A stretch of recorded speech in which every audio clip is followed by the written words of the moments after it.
Selamat pagi adik-adik. Nah, puji Tuhan pagi hari ini kita bisa bertemu kembali untuk belajar dan juga kita akan memuji nama Tuhan bersama-sama.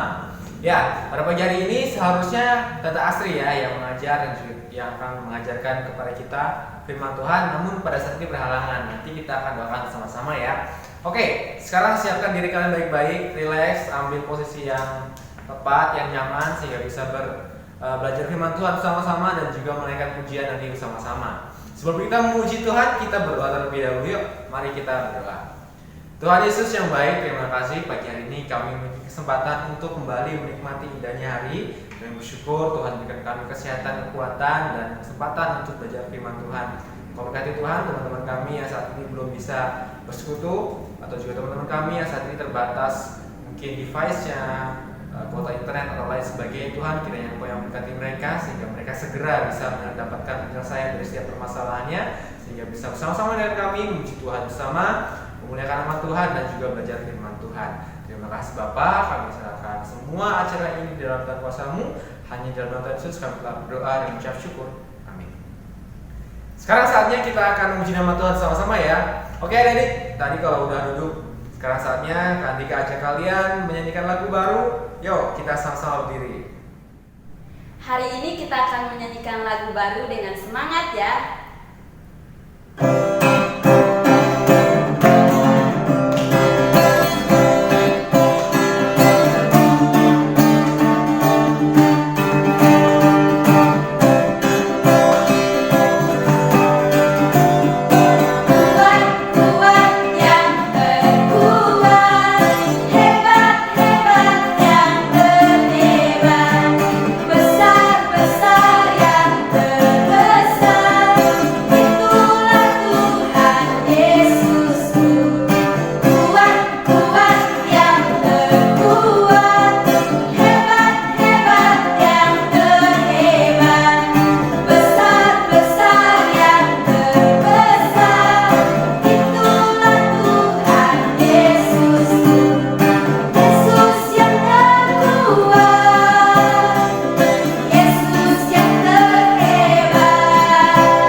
Gimana? Udah puji nama Tuhan sama-sama ya?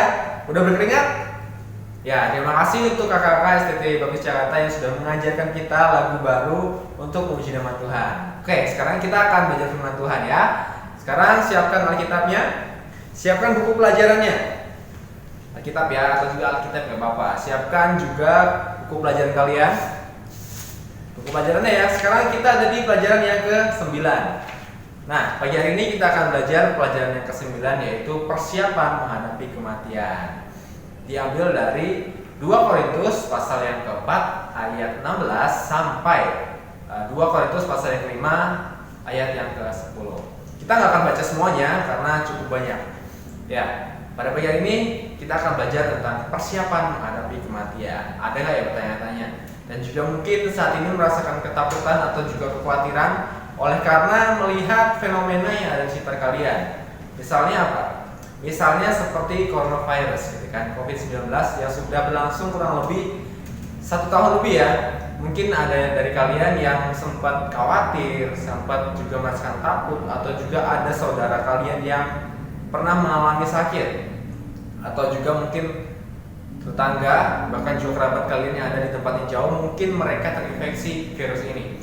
Dan juga tidak perlu jauh-jauh ya, mungkin kemarin papanya Eba, Ko Asaf, dan juga teman-teman dan juga jemaat yang ada di TLCC sendiri sempat terinfeksi virus corona.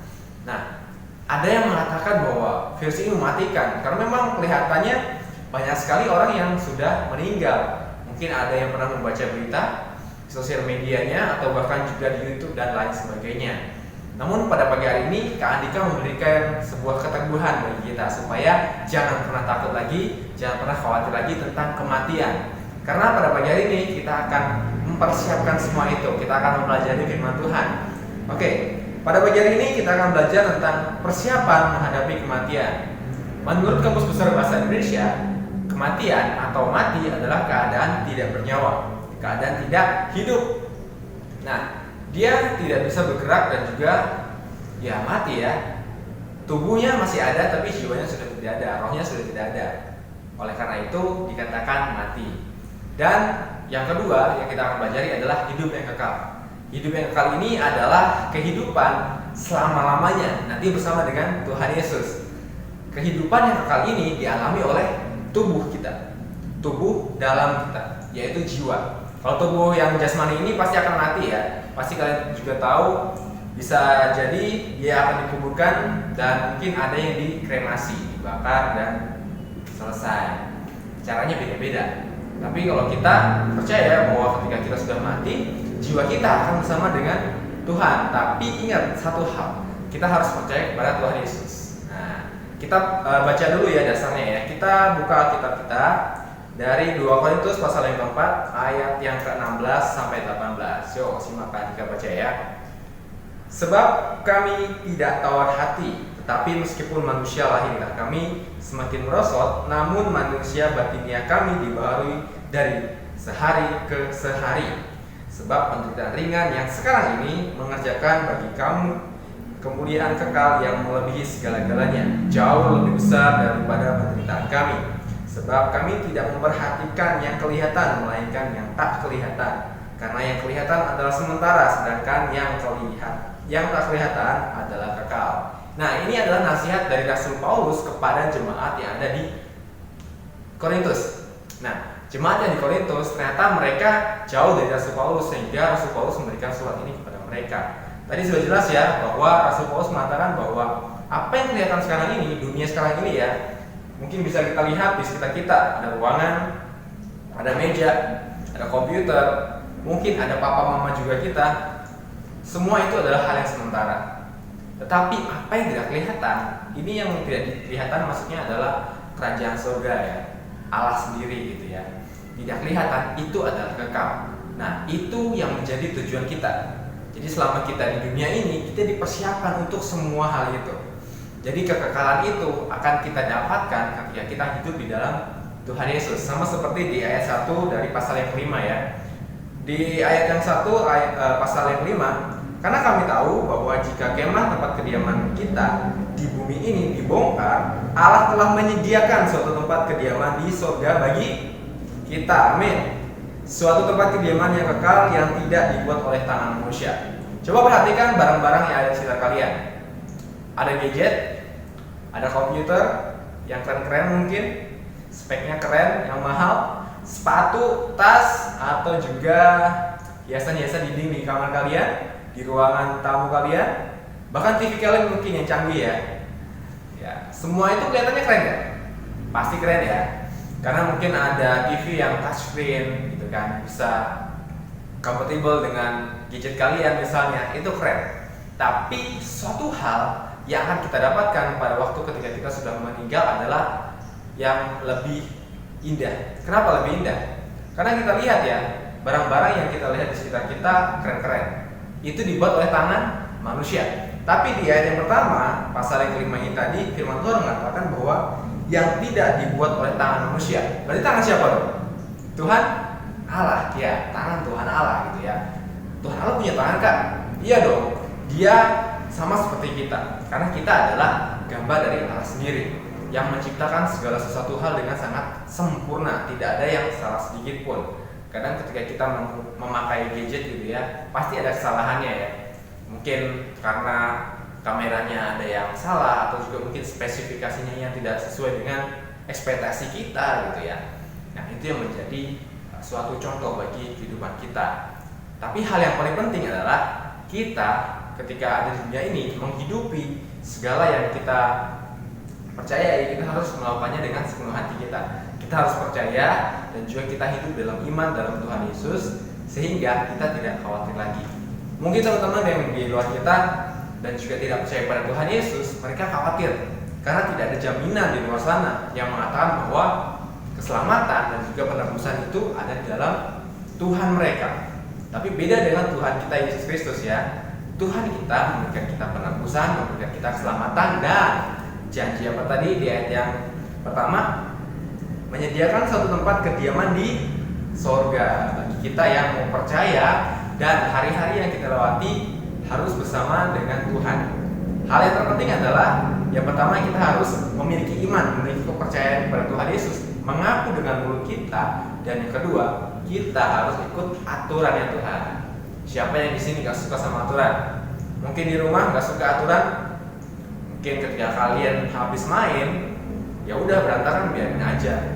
Tapi mungkin mama atau juga papa memberikan perintah supaya beresin, aturannya harus beresin. Atau mungkin kalian ketika makan ya harus cuci piring sendiri, membereskan tempat tidur kalian dan lain sebagainya. Itu adalah aturan-aturan, sama seperti firman Tuhan juga. Semua yang ada di firman Tuhan ini memberikan kita penjelasan tentang aturan-aturan bagaimana kita harus hidup di dalam Tuhan, bagaimana kita harus beribadah, kita harus berdoa, kita harus sabar. Sama seperti minggu lalu, kita harus mengasihi, mengampuni teman-teman yang membuat kita sakit hati atau juga membuat kita jengkel, kesal, emosi, dan lain sebagainya. Masih banyak lagi. Untuk lebih jelasnya, nanti bisa kalian cek sendiri dalam Alkitab kalian masing-masing. Karena kita sudah punya grup Bible reading gitu ya. Jadi harus benar-benar dibaca Alkitabnya dan juga laporan di situ. Oke, jadi demikianlah firman Tuhan yang kita pelajari pada pagi hari ini adik-adik. Jadi biarlah itu terus memberikan ingatan dalam diri kita, memberikan kekuatan, bahkan juga kita tidak khawatir lagi akan kehidupan kita. Meskipun mungkin adik-adik sekarang masih kecil-kecil gitu ya. Yang meninggalkan pasti orang udah tua kan. Tapi jangan pernah dipungkiri, kapanpun Tuhan ingin panggil, ya udah pasti kita akan dipanggil. Oleh karena itu kita harus percaya kepada Tuhan Yesus, itu yang utama, dan juga mengikuti semua aturan yang Tuhan sudah buat. Sekarang saatnya buka buku pelajaran kalian. Ada tugas ya. Jangan pernah khawatir, pasti ada tugas. Gak banyak. Coba dibuka di bagian tengahnya. Ya, bagian ini nih. Nah, ini nih. Ya, ini. Coba isi ya. Oke. Di sini ada 3 pertanyaan ya. Nanti kalau sudah boleh kalian kirim ke Kak Andika. Oke, kalau sudah, coba buka di lembar baliknya. Di bagian paling belakang. Nah, ini dia.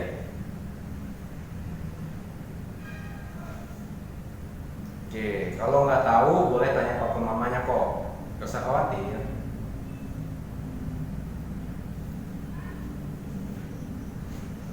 Ya, oke, semangat ya adik-adik. Meskipun mungkin ada yang belum selesai mengerjakan, kakak masih tunggu sampai siang nanti ya, juga sore hari nanti. Sekarang kita akan akhiri dulu sekolah minggu kita, supaya kalian lebih rileks lagi untuk mengambil waktu dan juga mengerjakan tadi. Kita akan tutup. Namun sebelum ditutup, ingat ada ayat hafalan. Nah, ayat hafalan pada pagi hari ini diambil dari 2 Korintus pasal yang ke-5 ayat yang ke-7. Kita akan baca bersama-sama ya, di layar sudah ada. 2 Korintus 5 ayat 7. Sebab hidup kami adalah hidup karena percaya, bukan karena melihat. Sekali lagi ya, 2 Korintus 5 ayat 7. Sebab hidup kami adalah hidup karena percaya, bukan karena melihat. Amin. Sekarang kita akan akhiri dalam doa. Kita doakan untuk Tante Astri yang masih dalam pemulihan, oleh karena giginya yang sempat diobati hari kemarin. Jadi kita doakan supaya segera sembuh dan juga Tante Asri bisa makan lagi, karena kalau giginya sakit susah banget makan gitu ya. Kak Andika pernah mengalami, jadi kalau sakit gigi itu aduh paling repot deh, makanan yang enak-enak kita jadi gak enak gitu ya. Kita doakan juga koko kita, guru kita, Koko Asaf, yang puji Tuhan sekarang sudah mulai beraktivitas lagi dengan normal, namun bila Tuhan terus menjagai, Tuhan terus memelihara. Yuk, Kakak Andika undang kalian untuk bangkit diri, kita serahkan semuanya dalam kuasa Tuhan. Mari kita berdoa.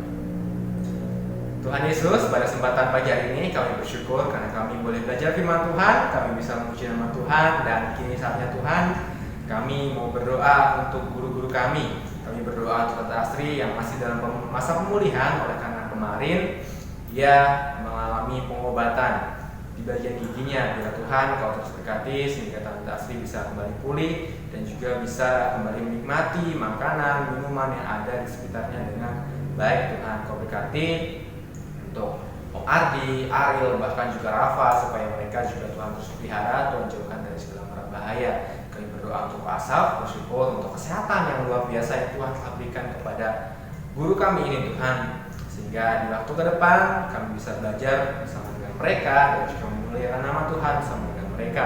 Kau berkati Tuhan dalam keseharian kami juga, Kau berkati sekolah kami, mungkin ada yang sudah UTS juga Tuhan, kiranya Kau berikan hikmat, Tuhan berikan kekuatan, Tuhan berikan kepintaran sehingga setiap tugas-tugas dan juga setiap ujian yang disampaikan oleh guru-guru kami bisa kami kerjakan dengan baik. Kau berkati kami Tuhan, jauhkan kami dari segala mara bahaya. Kau berkati papa mama kami, Kau berkati adik-adik kami, kakak kami, dan juga semua saudara kami Tuhan, supaya semuanya dalam perlindungan Tuhan, dalam kekuatan, bahkan juga dalam penghiburan, sukacita dalam Tuhan Yesus. Terima kasih Tuhan, kami serahkan semua doa ini dalam kuasa-Mu. Hanya di dalam nama Tuhan Yesus kami telah berdoa dan mengucap syukur.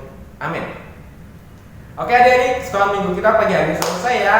Happy Sunday, Tuhan berkati. Bye-bye.